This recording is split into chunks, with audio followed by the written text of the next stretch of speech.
이 목회적 관리의 발전 단계를 본다면 사실은 서양 선교사들도 뭐 역사는 오래됐지만은 본격적으로 우리 멤버들을 관리하고 또 보호하고 해야 되겠다 하는 그런 본격적인 인식과 체제를 가진 것은 비교적 그렇게 멀지 않은 장래. 그러니까 데이비드 펄럭이라는 그런 유명한 돌아가셨죠. MK들을 정말 사랑하고 선교사들의 그 위기나 그 목회적인 관리에 아주 힘을 썼던 선각자이신데 그분의 이야기는 서구 선교도 80년대에 들어서야 비로소 그 의도적인 인텐셔널하게 아주 어떤 목표를 가지고 그렇게 선교사들을 돌보는 체제를 만들었다 그렇게 이야기합니다. 그러니까 사실은 역사가 그렇게 길지 않죠. 80년대 들어와서 본격적으로 이런 일을 했다는 것. 또 위기관리 쪽은 조금 더 뒤늦고요. 이제 왜 그러냐 하면 초기에는 우리가 잘 아는 대로 뭐 지금도 우리는 그런 단계에 있지만은 선교사는 오로지 헌신하고 죽으면 죽으리라. 그리고 정말 한국 땅을 떠날 때는 선교지에서 뼈를 묻겠다. 되게 그런 고백들을 하고 떠나지 않습니까? 되게 그렇게 시작했기 때문에. 그래서 이제 초기 선교사들의 이야기를 들어보면은 이제 옛날 배 타고 다 가니까 짐 중에서 목관을 짜가지고 목관 안에다가 뭐 이렇게 그 비스품 같은 거 채워놓고 그게 하나의 선교지 기본 물품이었어요. 실제로 이제 우리가 잘 아는 대로 서부아프리카에 되는 백인들의 무덤이죠. 되게 배 타고 5, 6개월 가다가 배 안에서 죽는 죽는 비율이 한 적어도 30%, 40%. 그리고 도착해서 1년 만에 그 땅에서 사망하는 경우가 한 70, 80%. 그 선교사 열전 우리가 이야기를 들어보면은 서부아프리카에서 10명이 미국에서 떠나는데 1년 후에 한 사람이 남아서 또 개척적인 사역을 감당하는 그런 사례를 보게 됩니다. 그래서 초기에는 떠난 선교사들이 우리가 도착하자마자 한 1년 후에 우리가 죽었다고 해서 여러분들 놀라지 마십시오. 계속해서 우리를 대신할 수 있는 그런 선교사들을 계속 보내주십시오. 전후의 시체를 넘고 넘어서 이런 사역이 바로 사실은 오늘의 사역이기 때문에 서양 선교사들의 그런 희생과 수고를 우리가 결코 좀 가볍게 생각해서는 안 될 것입니다.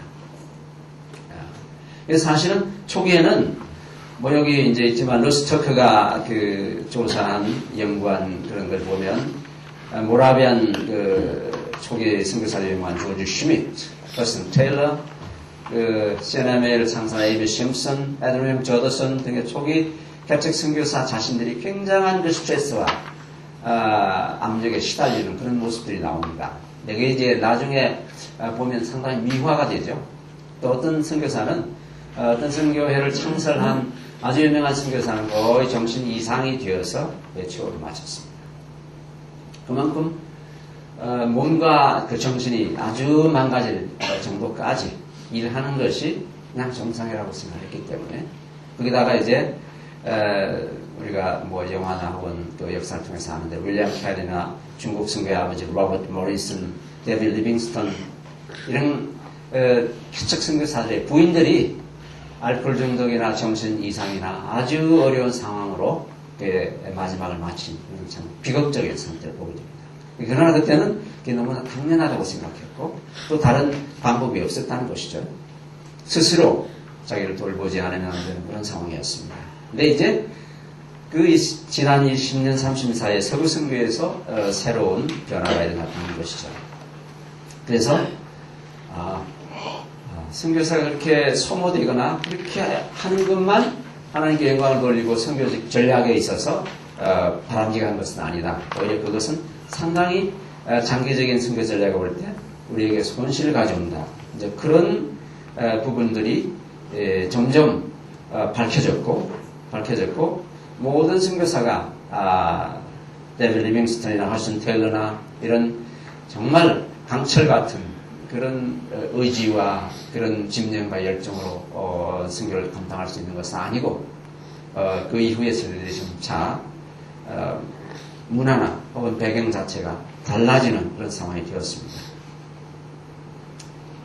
뭐 중요한 것은 멤버 케어와 위기 관리가 이제는 그 선교 단체 측면에서 볼 때 그 선교 단체의 생존을 혹은 선교 단체가 계속해서 활력을 가지고 사역할 수 있는 그런 상당히 중요한 요건이 되었다. 그것들을 얼마나 잘 감당하느냐 아니면 못하느냐에 따라서 그런 상황이 되었다는 것이죠.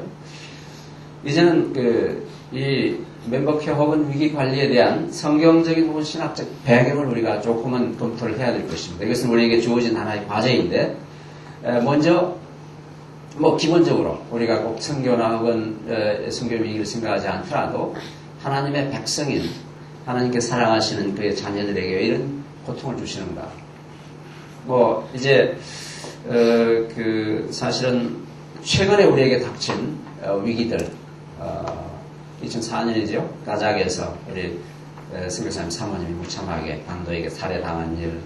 이제 그 리스트를 나중에 한번 보게 될 텐데요. 보면은 엄청납니다. 당장 우리가 겪었던 지난 7, 8월의 아프간 사태. 그것은 물론 장기 사역자들에게 닥친 그런 위기는 아니었지만은 그것이 굉장히 깊은 그 하나님의 섭리나 그것이 과연 하나님의 손길이 그것을 허락하지 않으셨는데 그런 일이 일어났을까? 그런 부분들을 생각해 볼 때 왜 이런 엄청난 아픔과 고통, 또 그것 때문에 생긴 엄청난 후유증이 있지 않습니까? 또 그것으로 인해서 생긴 앞으로 선교사들에게 닥칠 잠재적인 위험의 증대 이런 걸 생각해 볼 때 왜 이런 고통이 우리에게 오는가? 특별히 이제 선교사들이 선교지에서 정말 어둠 속에 있는 사람들을 빛으로 인도하고 복음화시키고 교회를 세우고 그래서 주님의 자녀로에게 세워가는데 주님을 믿고 난 이후에 그들에게 닥친 엄청난 고난들, 시련들 또 그들이 보기에 하나님을 사랑하고 하나님의 대리자들인 그런 선교사들에게 닥치는 고난을 생각하면 이해가 안 되죠. 하나님은 전능하시고 하나님은 사랑이시고 우리 사랑하셔서 그의 독생자 아들까지 우리에게 보내주신 또 죽은 자도 살리시고 우리를 위로하시고 그런 사랑의 아버지시고 그런 분인데 어떻게 우리에게 이런 고통을 주시는가?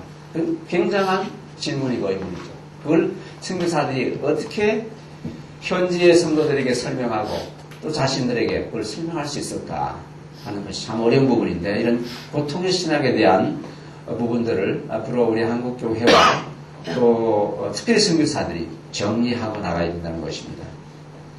이 부분은 사실 신학적으로는 그렇게 많이 정리가 되어 있지 않은 것 같아요. 어제 제가 보니까 이제 설교를 통해서 나타나는데 조금 더 신학적인 정리가 필요한 것 같습니다. 뭐 이야기를 많이 하지는 못할 것 같고요. 뭐 분명한 것은 여러 가지 주님께서 우리에게 시련과 고통을 주시는 이유가 있겠지만은 우리가 복음 사역자로서 기억할 것은 선교지에서 우리가 영적인 싸움 속에 있다는 것, 영적인 전쟁 속에 있다는 것. 사도 바울이 고린도전서 16장에서 얘기한 것처럼 내게 광대하고 유효한 문이 열렸으나 대적하는 자가 많으니라. 우리에게 열린 그런 사역의 열린 문들 또 개척해야 할 그런 황무제와 같은 그런 영혼들, 그런 땅이 있지만은 그곳에 대적하는 자가 많고 사탄이 그의 최후의 발악을 하는 그런 영적인 상태 속에 있다는 것. 그걸 생각한다면 우리가 주님께서 말씀하신 대로 내가 너희를 보냄이 마치 양을 이리 가운데로 보낸것 같도다 이렇게 말씀하시는데 선교지가 그렇게 만만치 않다는 것. 우리가 사실은 이제 선교가 확산이 되고 교회가 왕성하고 하니까 온 세상이 그냥 이 복음에 대해서 너무나 호의적으로 받아들인 것 같이 우리 한국 사회가 복음에 대해서 굉장히 이제는 반영이 되고 뭐 거의 기독교 국가가 된 것 같이 생각하죠. 천만의 말씀. 우리가 지난 7, 8월에 우리가 살고 있는 세상이 바로 이리 가운데 양처럼 보냄을 받은 그런 상황이라는 것을 새삼 깨닫게 해주셨습니다. 그동안 이걸 착각하고 있었죠. 하물며 선교지야. 말할 수가 없죠. 근데 우리가 너무 그동안에 은혜 가운데 있었기 때문에 그런 부분들을 제대로 분별치 못한 그런 상황들이 있었다는 것입니다. 이제 성경적 모델에 있어서 이건 뭐 말할 것도 없지만은 왜 그러면 선교사들을 돌봐야 하는가, 해야 되는가에 관한 이런 부분들이 이제 이런 쪽에 사역하는 사람들이 계속해서 어떤 성경적인 근거를 이야기하는 이유는 왜냐하면은 일반적으로 우리가 크리스천들에게 선교사는 강철 같은 의지와 뭐 거의 슈퍼맨과 같은 그런 영육간의 강함을 가지고 와서 일하기 때문에 그냥 아프지도 않고 또 뭐 병도 안 들고 특별히 정신적으로 스트레스를 받아가지고 뭐 정신적으로 아주 약해지고 그건 상상도 못했다는 거죠. 그래서 그렇지 않다. 이 사람들도 연약하고 우리가 돌봐야 된다는 것을 계속 그 근거로 성경적인 모델을 계속 이야기합니다. 오도넬과 같은 사람들. 또 이제 그렇게 볼 때 사실은 이 멤버 케어나 위기 관리 부분에 있어서 입장이 달라집니다. 또 이제 너무 멤버 케어하고 선교사들을 위기에서 구출해야 된다니까 도대체 선교사의 본질이 무엇이냐? 선교사의 본질이 무엇이고 성경에 나타난 사도 바울처럼 엄청난 고난과 역경을 통해서 그의 생애를 온전히 드린 사도들 혹은 속사도들 그들의 생애를 볼 때 그것은 바로 아낌없이 자신들의 생명을 버리고 복음을 위하여 그야말로 배설물과 같이 여기는 그런 그 소위 소모의 신앙 Theology of Expandability 소모함으로 버림으로 그 사역을 이루어가는 그래서 때로 순교도 너무나 당연한 것으로 그렇게 해야 된다. 그래서 너무 이 뭐 멤버케라든지 관리라든지 이렇게 하지 말자 하는 사실 입장에 있습니다. 필 파샬 박사 같은 사람은 실제로 그런 그 혼란의 와중에서 철수를 거부하고 이제 선교단체에서 이제 서약서를 쓰고 모든 문제에 대해서 개인적으로 나는 다른 책임이나 이런 걸 묻지 않겠다. 그래서 이제 그런 것들을 좀 실천한 분인데 이제 그런 분들의 주장이 있고요.